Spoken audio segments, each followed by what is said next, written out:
Muito bem, meus irmãos, nós vamos caminhar aqui para a nossa sétima aula do nosso curso aqui, do nosso módulo de doutrina do Espírito Santo, e eu gostaria de orar antes disso. Vamos pedir a Deus que nos oriente aqui.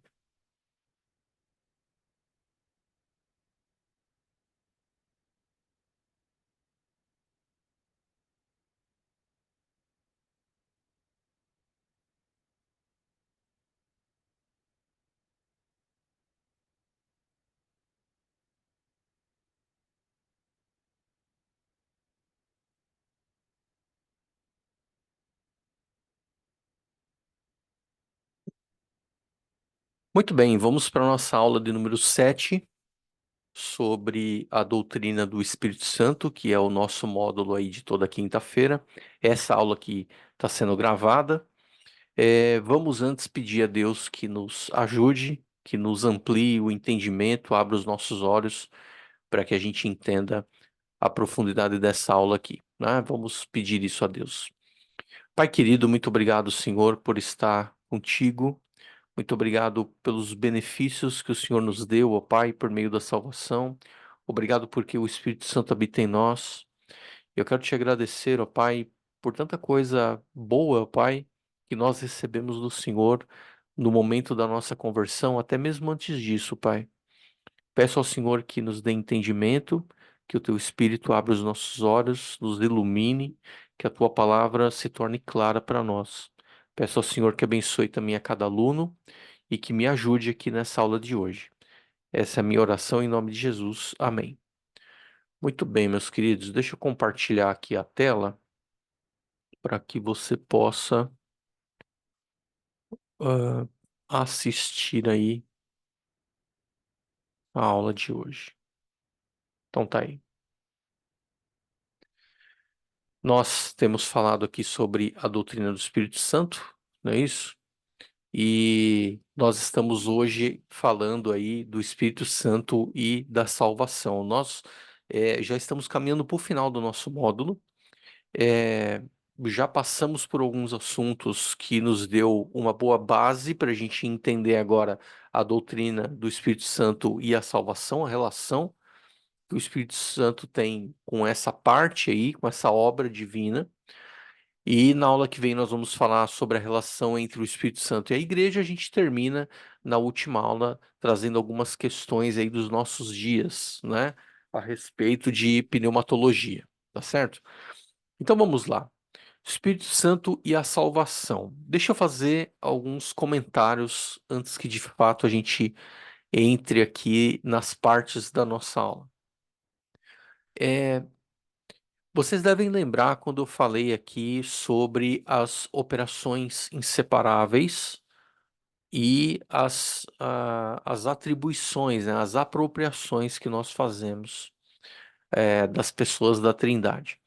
Quando eu falo que o Espírito Santo está envolvido na salvação, eu não estou querendo dizer com isso que a salvação é operada, que ela é aplicada na vida do homem pecador apenas pela pessoa do Espírito Santo, ok?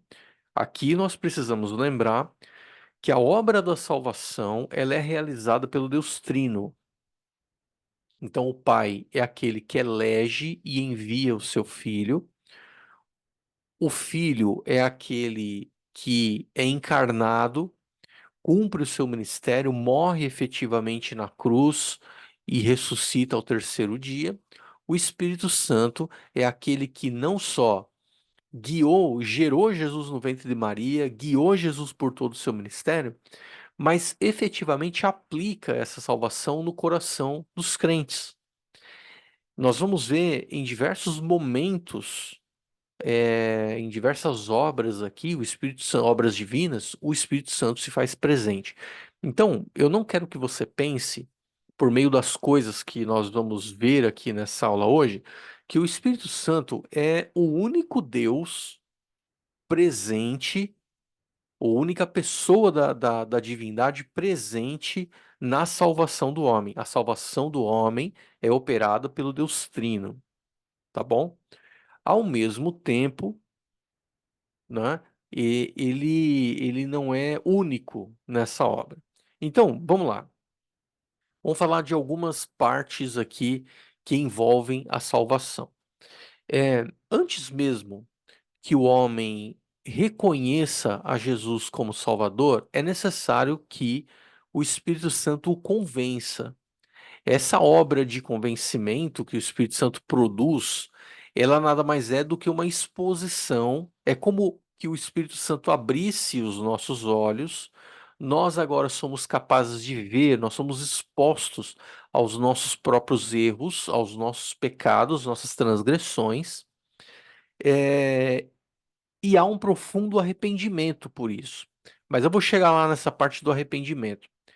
O fato é que o Espírito Santo nos convence, a gente já viu esse versículo aí na aula passada, do pecado, da justiça e do juízo, tá bom? Por que o Espírito Santo faz isso? Ele faz isso porque a Bíblia, quando fala do estado do homem sem Deus, ele dá uma visão de que a Bíblia afirma que o homem sem Deus é um homem morto. O principal texto que fala sobre isso é Efésios 2:1, que vai dizer que o homem está morto nas ofensas, nas suas ofensas e nos seus pecados, tá? Há outros muitos textos que mostram a incapacidade. Eu dou outro aqui, outro texto, Romanos 3:10, né? Não há um justo, nenhum sequer, não há quem busque, não há quem entenda. Então, o homem sem Deus, o homem sem essa operação do Espírito convencendo do pecado, ele sozinho é incapaz de produzir esse convencimento. Então, em João, capítulo 16, versículos 8 a 11, um texto bastante conhecido, vai dizer o seguinte: E quando ele vier, quem está falando aqui é Jesus, e Jesus está falando, se referindo ao Espírito Santo. Então, quando ele vier, quando o Espírito Santo vier, quando o Consolador vier, ele convencerá o mundo do pecado, da justiça e do juízo. Do pecado, porque não creem em mim, da justiça, porque vou para o meu Pai e não me vereis mais, e do juízo, porque o príncipe deste mundo já está condenado. Então veja que é o Espírito Santo quem abre os nossos olhos, é o Espírito Santo quem nos ilumina, quem nos mostra quem de fato nós somos, segundo a palavra de Deus. Uma vez convencido, nós somos regenerados. O que é a regeneração? A regeneração é a nova vida que Deus dá por meio da obra de Cristo, tá? Então, você vai lembrar bem, o texto está aí na tela, de João 3, quando Jesus conversou com Nicodemos, ele disse a Nicodemos que era necessário, né, para ter acesso ao reino de Deus, era necessário que ele nascesse de novo. Essa foi a expressão também usada por Jesus. Então, o texto diz assim: Havia entre os fariseus um homem chamado Nicodemos, autoridade entre os judeus, e ele foi encontrar-se de noite com Jesus e disse-lhe: Rabi, sabemos que é mestre vindo de Deus, pois ninguém pode fazer os sinais que tu fazes se Deus não estiver com ele. Jesus lhe respondeu: em verdade te digo que ninguém pode ver o reino de Deus a não ser, ou se não, nascer de novo. Então veja, ninguém pode ver o reino de Deus se não nascer de novo. Então ele perguntou a Nicodemos: como um homem pode nascer sendo velho, né? Um homem velho pode nascer. Poderá entrar no ventre da sua mãe e nascer pela segunda vez? Então Jesus respondeu: em verdade te digo que se alguém não nascer da água e do Espírito, não pode entrar no reino de Deus. Então veja, como é que a pessoa nasce, como é que a pessoa é regenerada? A pessoa é regenerada no nascer da água e do Espírito, tá? O Espírito Santo presente aqui nesse novo nascimento, tá? É importante ressaltar que esse nascimento da água é apenas, né, o verdadeiro nascimento é uma obra do Espírito Santo. A água a qual Jesus se refere é o sacramento, é a ordenança dada pelo próprio Jesus, na qual ele mesmo dá o exemplo no capítulo seguinte aí, né? ele dá no Mateus 4, ele dá o exemplo, entrando, sendo batizado sobre as águas. O batismo sobre as águas não tem o poder de nos salvar, mas aparece aqui nas palavras de Jesus como sendo um ato de obediência, né? Mas o fato é que o Espírito Santo está presente nesse novo nascimento. Então ele diz assim: o que é nascido de carne é carne, o que é nascido do Espírito é Espírito.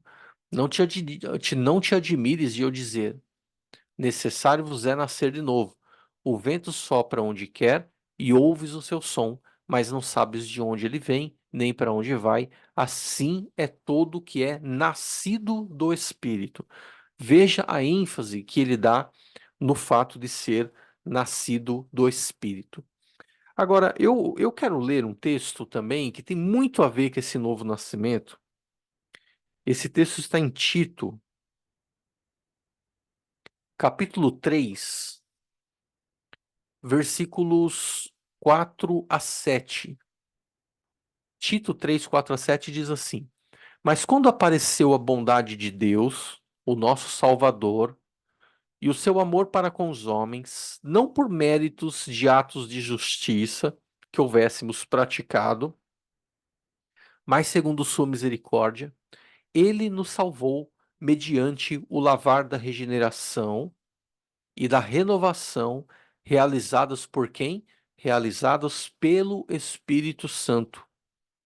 Então veja que o lavar da regeneração foi produzida pelo Espírito Santo. Então é o Espírito Santo o responsável por dar nova vida. Isso para a gente não deveria ser nenhuma novidade, já que no Antigo Testamento ele se faz presente na criação, não é? E ele se faz presente em diversos outros momentos da história, da narrativa bíblica, se apresentando como um espírito vivificador.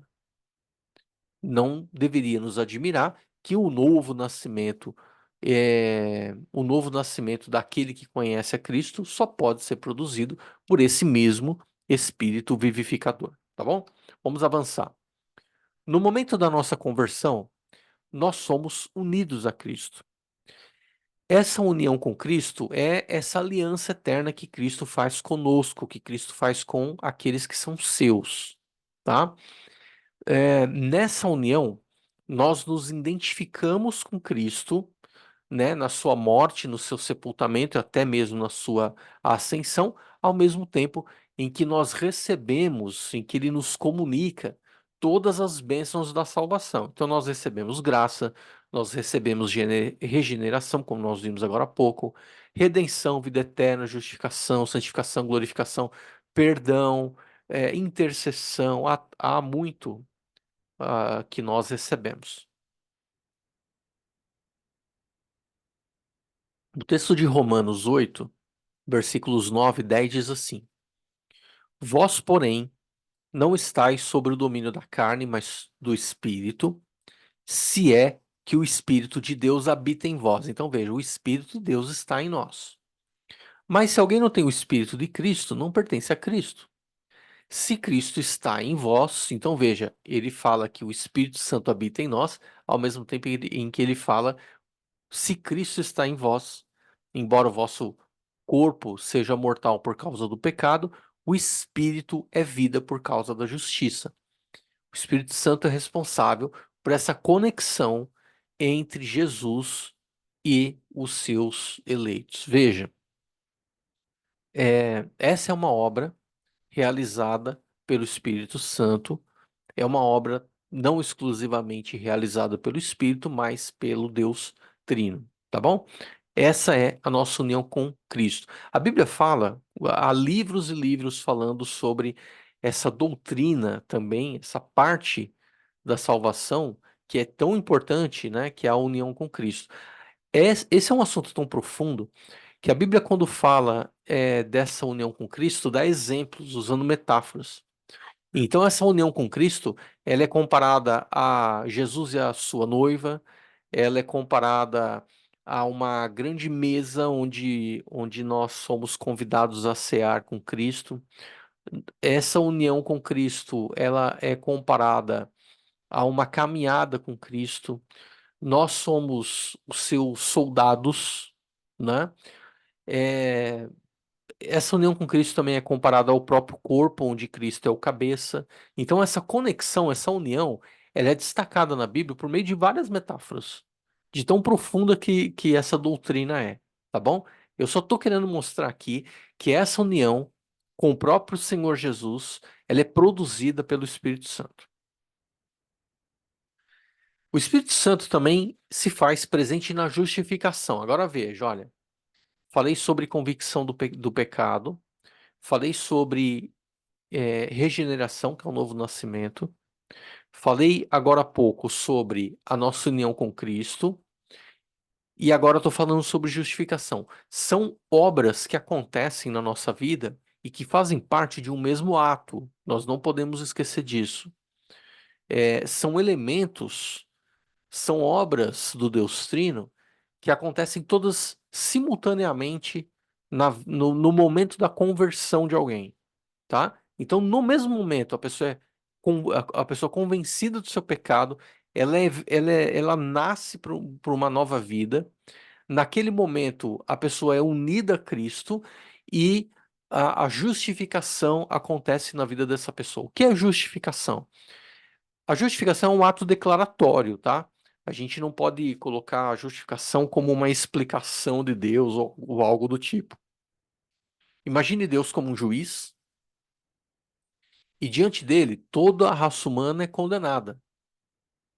No entanto, quando Jesus morre na cruz e paga de forma perfeita o preço exigido pela lei, essa justiça realizada pela obra de Cristo na cruz, ela é imputada, ela é creditada na vida daqueles que são convertidos a Cristo.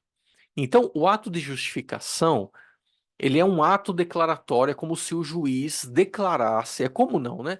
O juiz declara que nós que somos pecadores, agora nós somos justos, ele nos declara justos por meio dessa obra perfeita de Cristo Jesus que nos é creditada, tá bom? Então não são méritos nossos, são os méritos de Cristo em nós. Por meio dos méritos de Cristo em nós, dessa imputação da justiça de Cristo em nós, Deus nos declara justos. Ok? O texto de Gálatas 6, de 1 a 6, diz assim: Ó Gálatas insensatos, quem vos seduziu? Não foi diante de vós que Jesus Cristo foi exposto como crucificado? É só isto que quero saber de vós. Foi pelas obras da lei que recebestes o Espírito, ou pela fé naquilo que ouvistes?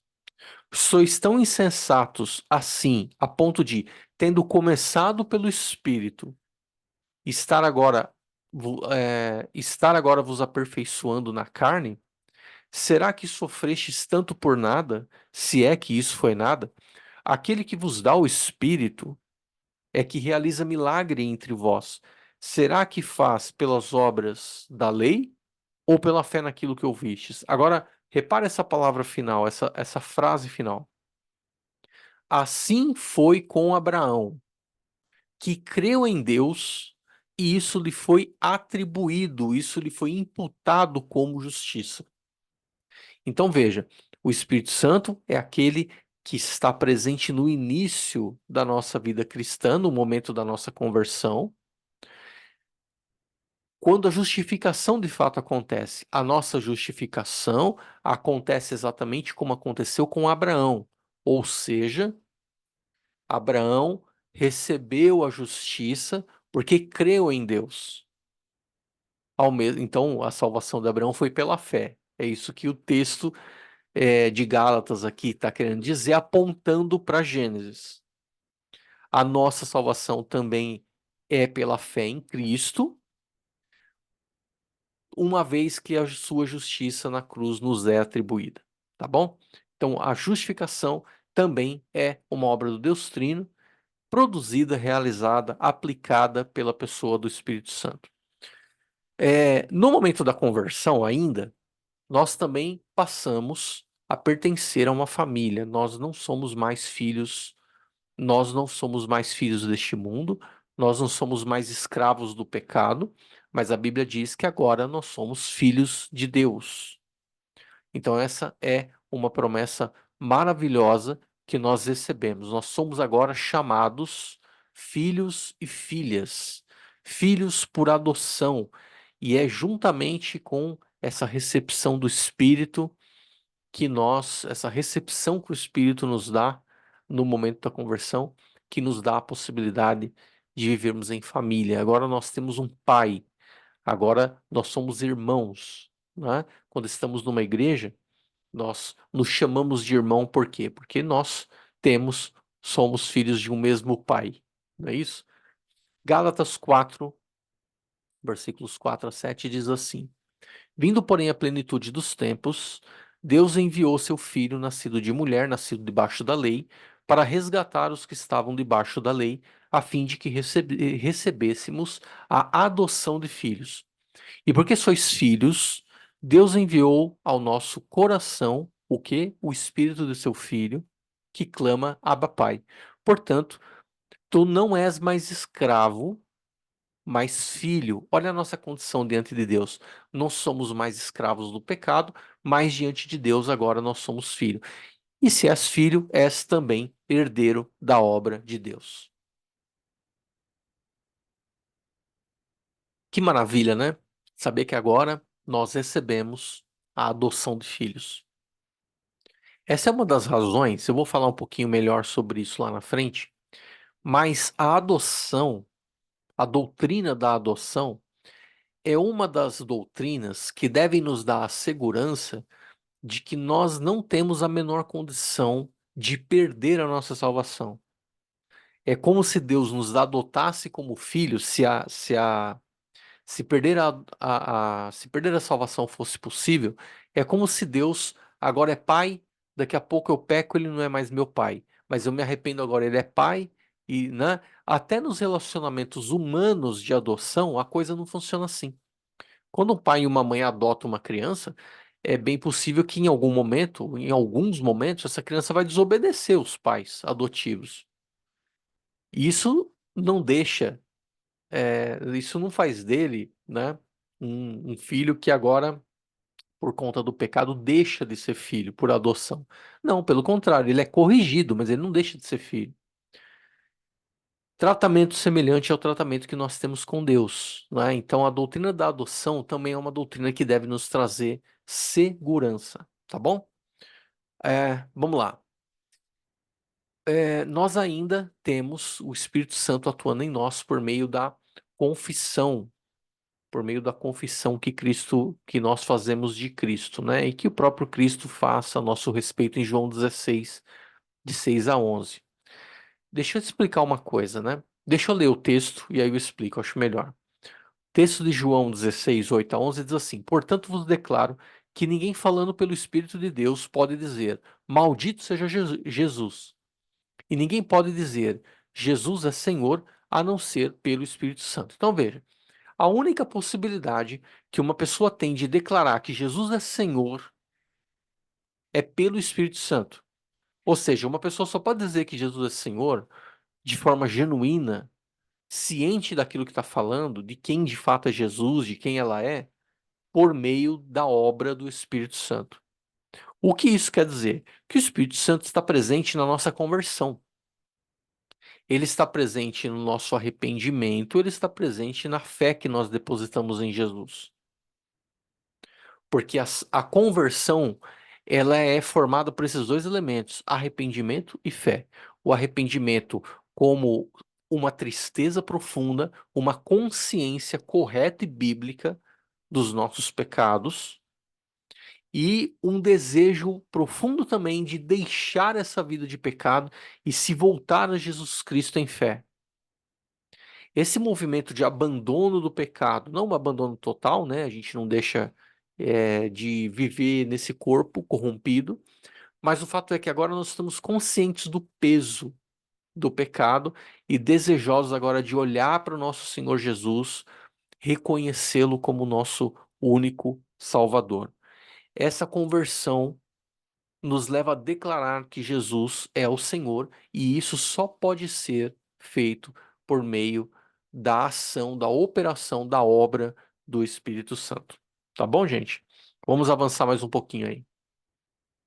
Chegamos na parte do batismo. Então, vamos lá. Veja bem, nós ainda estamos falando do ato da conversão. O batismo, ele faz parte do ato da conversão. O texto de Atos 2:38 vai dizer assim: Então Pedro lhes respondeu. Isso é no final já da pregação de Pedro. As pessoas estão falando, e agora, né? O que nós vamos fazer? O que será de nós? Pedro então responde: Arrependei-vos e cada um de vós seja batizado em nome de Jesus Cristo para perdão dos vossos pecados. E o que que acontece? Depois que uma pessoa se arrepende, ela recebe o dom do Espírito Santo. Então veja bem, a recepção do Espírito Santo, que nós chamamos de o batismo do Espírito Santo, que é um batismo interno, ok? Ele acontece por meio do Espírito Santo. É o Espírito Santo quem. Isso acontece, isso é muito claro aqui no versículo 38 de Atos 2. Isso acontece no momento da conversão. Veja que o contexto aqui é: arrependa-se, seja batizado em nome de Jesus Cristo para perdão dos pecados. É um ambiente de conversão aqui. Então recebereis o dom do Espírito Santo, que é o próprio Espírito Santo, tá? Há a versão linguagem de hoje, deixa eu ver se eu acho aqui desse texto. É Atos capítulo 2 versículo 38, né? Deixa eu colocar aqui. Atos 2:38. A parte final do texto diz assim, olha. Bom, vou ler o texto. Pedro respondeu: Arrependam-se e cada um de vocês seja batizado em nome de Jesus Cristo para os seus pecados serem perdoados, e vocês receberão de Deus o Espírito Santo. Então, o dom do Espírito Santo nada mais é do que o próprio Espírito Santo, tá certo?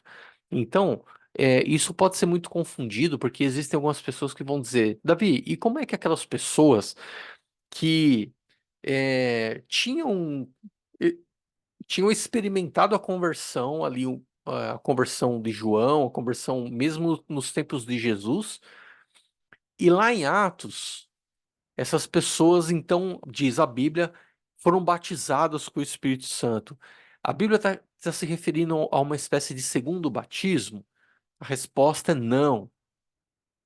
O que aconteceu é o seguinte, né? A gente precisa ler a Bíblia ciente, do contexto histórico daquele livro. Então veja, o livro de Atos é um livro de transição. O que acontece ali, de fato, é o que está escrito. As pessoas, elas eram discípulos, eram seguidores genuínos e verdadeiros de Jesus. Jesus, antes de subir aos céus, ele diz assim: olha, fiquem aqui, vocês vão receber a virtude, o dom do Espírito Santo que vai ser derramado sobre vocês, né? Lá em Atos 2, esse derramamento acontece. E então, esse derramamento do Espírito, ele é uma ênfase no livro de Atos, inclusive na vida daqueles que viviam com Jesus, com João Batista. Nós vamos ver ali eles sendo batizados com o Espírito Santo, né? Num momento diferente da conversão. No entanto, nós não vamos encontrar este padrão, nós não vamos encontrar isto como um padrão no restante do Novo Testamento. Você não vai ouvir pessoas sendo batizadas depois da sua conversão, batizados com o Espírito Santo, depois da sua conversão. Nas epístolas de Paulo, nas epístolas pastorais, nas epístolas gerais, você não vai encontrar isso. Você só encontra o relato de pessoas que eram seguidores de Jesus antes e foram batizados depois da conversão em Atos. Porque em Atos nós temos ali um livro de transição. A antiga aliança abrindo espaço, recuando e dando espaço para a nova aliança. Tá bom? Então, só para tirar a dúvida, né? Não existe segundo batismo, não cremos no segundo batismo. Cremos em apenas um batismo, que é um batismo com o Espírito Santo, que acontece no momento da conversão, como dentre muitos versículos, o texto aí de Atos 2:38 que está na tela. Mas o que muitos chamam de segundo batismo, nós chamamos de enchimento do Espírito Santo, tá? Então, o que é o enchimento do Espírito Santo? O enchimento do Espírito Santo nada mais é do que uma, uma proximidade, e isso é uma obra do Espírito, uma proximidade maior da palavra, com a palavra de Deus. Eu, como cristão, me aproximo da palavra de Deus. Eu, como um cristão, passo a ter um momento de oração mais profunda, mais prazerosa com Deus. Eu tenho um prazer enorme em servir a minha igreja. Eu gosto de estar em comunhão com meus irmãos. Eu busco a Deus sinceramente. Eu procuro viver uma vida santa longe do pecado. Então, na verdade, nós somos chamados por Deus para viver a nossa vida inteira assim. Mas a gente precisa reconhecer que há momentos na vida em que nós somos mais que enchidos pelo Espírito Santo, nós estamos mais sensíveis, mais próximos, mais desejosos de Deus. Nós chamamos isso de enchimento do Espírito Santo, o que os nossos irmãos pentecostais vão chamar de segundo batismo. Não cremos em segundo batismo, tá? A Bíblia não dá, tirando o livro de Atos, a Bíblia não dá nenhum indicativo de que isso deveria ser um padrão para o restante da igreja, no restante da história, tá? Nós temos aí o texto de Atos 2, de 1 a 4, que diz assim: Ao chegar o dia de Pentecostes, todos estavam reunidos no mesmo lugar. De repente, veio do céu um som como de um vento impetuoso e encheu toda a casa onde estavam sentados. Apareceu umas línguas como de fogo distribuída entre eles, e sobre cada um, pousou uma. Todos ficaram cheios do Espírito Santo e começaram a falar em outras línguas, conforme o Espírito lhes concedia que falassem. Então veja, é, as pessoas eram cheias do Espírito Santo e cheias do Espírito Santo exercitavam dons espirituais, tá? Então a gente vai ver essa questão dos dons um pouco melhor na próxima aula, mas o Espírito Santo está presente no nosso batismo, ele próprio é quem nos batiza com o Espírito Santo e no decorrer da vida cristã passamos por momentos de enchimento. Próximo slide vai falar sobre o selo do Espírito. Vamos lá. Texto extremamente conhecido de Efésios 1, 13 e 14, vai dizer aqui que o Espírito Santo da promessa é a garantia da nossa herança, né, para a redenção da propriedade de Deus, para o louvor da sua glória. O selo é o carimbo. Se eu disse que se eu disse no passado que a adoção é uma doutrina que deveria nos tranquilizar, versículos como esse aqui de Efésios 1, versículos 13 e 14, que falam sobre esse selo, deveria ser a palavra final da nossa tranquilidade. Não há como o cristão perder a sua salvação, até porque não foi ele que a encontrou. Ele foi encontrado por Jesus. Então não há a menor condição, né? Não há Romanos 8, finalzinho do texto, vai dizer que nada nem ninguém poderá nos separar do amor de Deus que está em Cristo Jesus, nosso Senhor. Então, nós somos carimbados, nós somos selados, nós agora somos propriedade do nosso Senhor Jesus. Não há a menor condição de nos perdermos. Esse selo é um selo efetuado pela pessoa do Espírito Santo. Tá bom?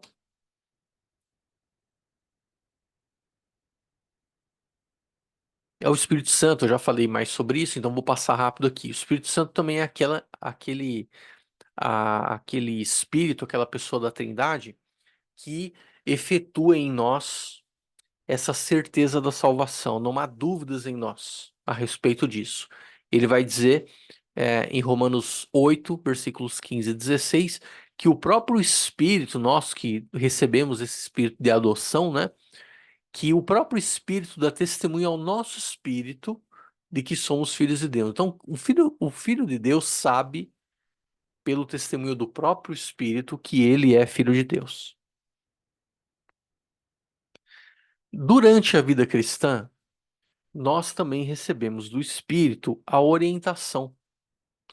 uma orientação não apenas para assuntos morais, mas também para assuntos pessoais, né?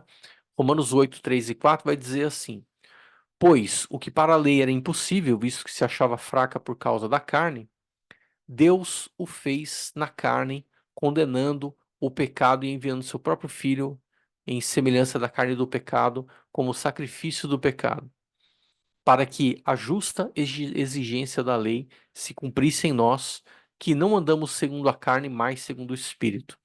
Veja, nós que andamos segundo o Espírito, que não andamos mais segundo os desejos da nossa carne, temos o nosso prazer agora em realizar a lei de Deus, a exigência da lei, porque agora nós andamos no Espírito. Então, o Espírito nos faz andar de acordo com a palavra de Deus, com a lei de Deus. Ao mesmo tempo, o Espírito Santo nos ajuda, dando orientações para a nossa vida pessoal.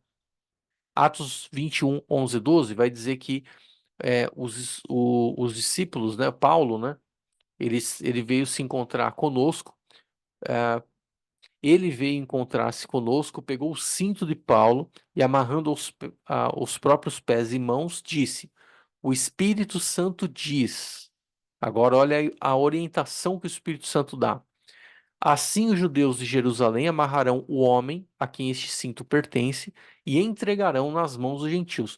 Quando ouvimos isso, suplicamos a Paulo tanto nós como as pessoas daquele lugar, que não subisse a Jerusalém. Então veja, o próprio Espírito Santo dando uma orientação pessoal a respeito de uma decisão que Paulo precisava tomar. O Espírito Santo faz isso conosco também.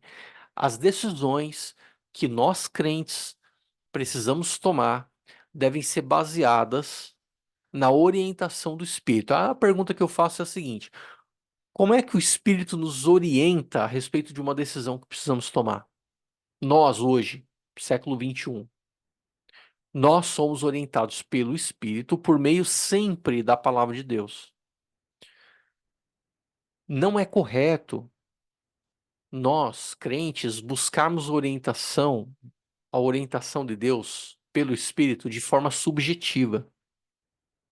Como é que é essa obra subjetiva? Alguma coisa do tipo assim, olha, a pessoa quer decidir alguma coisa na vida dela. Então ela diz assim, tá andando na rua e tá vindo uma pessoa lá longe contra ela, no sentido oposto. Então essa pessoa diz assim, né? Esse cristão que deseja conhecer a palavra de Deus, a vontade de Deus para uma determinada situação, ele diz assim: se aquela pessoa continuar a andar na outra calçada, é porque Deus quer que eu faça o que eu quero fazer. Se essa pessoa atravessar para outra calçada, então não, Deus não quer que eu faça. Isso daí é uma decisão completamente subjetiva. A Bíblia nunca nos orienta a tomar decisões desse tipo. Frases do tipo: olha, faz o que você tem que fazer. Se Deus colocar paz no seu coração, é porque é a vontade dele. Se você sentir um peso, uma amargura, achar que não é isso, é porque não é a vontade dele. Imagina Jesus tomando a decisão de ir para a cruz com base nesse conselho, né? Ele falava, ó, ô Jesus, você precisa ir para a cruz. Mas se você sentir uma paz no seu coração com essa decisão, então vai, é Deus te guiando. Se não, não, não. Se você sentir uma amargura, se por acaso você suar sangue por causa da sua angústia, né? E coisas desse tipo, então não, não, Deus não tá nisso aí, não, pode desistir. Óbvio que um crente não pode tomar decisões dessa maneira. As nossas decisões, elas devem ser tomadas com base na palavra de Deus. Não é isso? Então, você, por exemplo, tá desempregado, recebeu duas propostas de emprego. Você deve decidir? Ora, o que que a Bíblia diz? Que o emprego, que o trabalho é quem, né? Que o trabalho vem de Deus. O trabalho é uma coisa boa. Ou seja, você pode aceitar qualquer um dos dois empregos. Ah, Davi, mas aquele emprego que paga mais, fica mais longe. O emprego que fica bem pertinho da minha casa paga menos. Tudo bem, uma decisão que você vai tomar. Você quer ganhar mais e andar mais? Você quer o teu conforto de chegar rápido no seu trabalho porque é perto da sua casa e ganhar menos. Não tem problema. O que você decidir, não há pecado nenhum em qualquer decisão que você tomar, né? Outra coisa que acontece com muita frequência, que as pessoas buscam a orientação do Espírito Santo de uma forma errada. Jovens que desejam namorar e casar. Aí a pessoa tenta caminhos super subjetivos para escolher o homem, escolher o varão ou a varoa, né? Mas na verdade a Bíblia já dá todos os parâmetros, tá certo?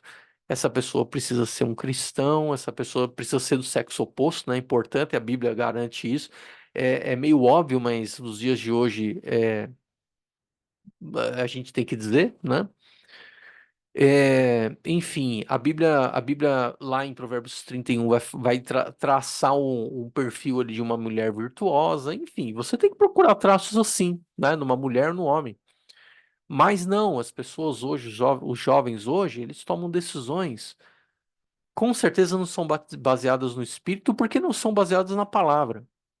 Então, é uma coisa que a gente precisa tomar bastante cuidado.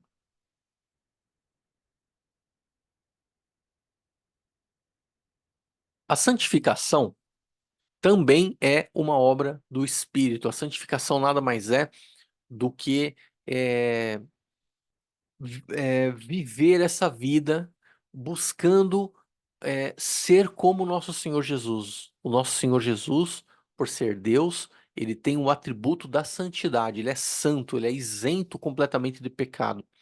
Obviamente que nós não vamos conseguir nos isentar do pecado. No entanto, né, entretanto, nós devemos buscar viver uma vida santa. Romanos 8, 26 e 27 diz assim: Do mesmo modo, o Espírito nos socorre na fraqueza, pois não sabemos como devemos orar, mas o próprio Espírito intercede por nós com gemidos que não se expressam com palavras.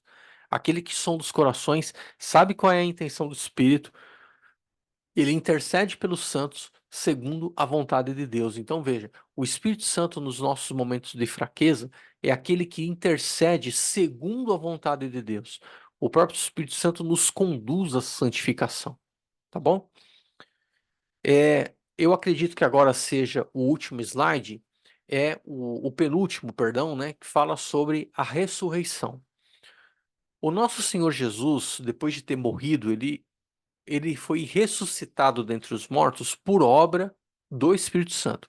O mesmo Espírito Santo que ressuscitou Jesus e deu a Jesus um novo corpo, é aquele Espírito Santo que um dia nos ressuscitará e nos dará um novo corpo, por ocasião da volta do nosso Senhor Jesus. Romanos 8,11 diz assim: E se o Espírito daquele que ressuscitou Jesus dentre os mortos habita em vós, aquele que ressuscitou Cristo Jesus dentre os mortos há de dar vida também aos vossos corpos mortais pelo seu Espírito que em vós habita. Então, o Espírito Santo é aquele que opera ou que operará a nossa ressurreição e a nossa glorificação. Nós teremos um novo corpo, isso tudo também é obra do Espírito Santo. Então, veja, o Espírito Santo está presente no início da nossa vida cristã, no momento da conversão, no decorrer da nossa vida cristã, por meio das orientações que ele nos dá e de uma vida santa, mas ele também está presente no final da nossa salvação, quando nós finalmente, então, formos ressuscitados, recebermos um novo corpo e estarmos para sempre com o nosso Senhor. Tá bom? Vamos agora para as aplicações. Veja o que diz na tela aí. A resposta adequada a tal atividade salvadora é expressar contínua ação de graças ao Espírito Santo e desejar sinceramente que aqueles que ainda não experimentaram a salvação o façam por meio do testemunho dos cristãos e da igreja. Então veja, nós passamos a aula explicando a presença, a obra do Espírito Santo na salvação do homem. Isso significa que nós devemos agradecer ao Espírito Santo por toda essa obra que ele operou em nós, ao mesmo tempo em que nós devemos pedir a Deus pedir ao Espírito que, por meio do nosso testemunho como cristãos, como igreja, outras pessoas também possam ter esta experiência, que é a experiência da salvação produzida e aplicada pela pessoa do Espírito Santo. Atos 5:32 diz assim: Nós somos testemunhas dessas coisas e também o Espírito Santo que Deus concedeu aos que lhe obedecem. Então veja, nós somos testemunhas, assim como o Espírito é testemunha da obra do nosso Senhor Jesus e do poder de salvação que é operado na vida daqueles que ainda não conhecem a Cristo. Tá bom, meus irmãos? É, Se vocês tiverem alguma dúvida, como sempre, tá bom? Fiquem à vontade para me perguntar. Podem me procurar lá no WhatsApp e assim que eu puder eu respondo a dúvida de vocês, tá certo? Eu espero que vocês fiquem com Deus. Agradeço aí a paciência de me assistirem nessa aula. Próxima aula nós vamos falar sobre o Espírito Santo e a igreja. É importante que você esteja conosco, complete aí esse ciclo de aulas, de módulos aqui conosco. Tá bom, meus queridos? Eu desejo que vocês fiquem bem. Nós vamos terminar a nossa aula. Deixa eu interromper aqui. Fiquem todos com Deus e até a próxima.